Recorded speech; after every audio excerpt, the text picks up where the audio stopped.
பாருங்கள் மக்களே, மிக குறைந்த விலையில் பசங்க படிக்கிறதுக்கும் எழுதுறதுக்கும் ஸ்டாண்டு எப்படி செய்யுது இந்த வீடியோக்குள்ளே போய் பார்க்கலாம். அந்த வீடியோக்குள்ளே போகலாம்.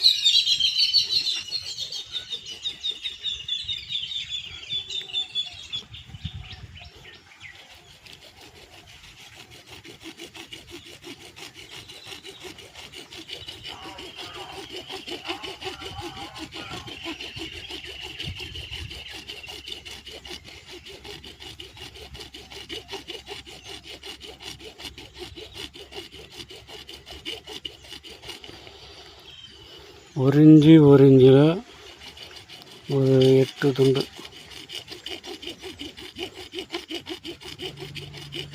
4, 8, 12 துண்டு வெட்டிக்கிறேங்க. அதேமாதிரி 2.5 ஒரு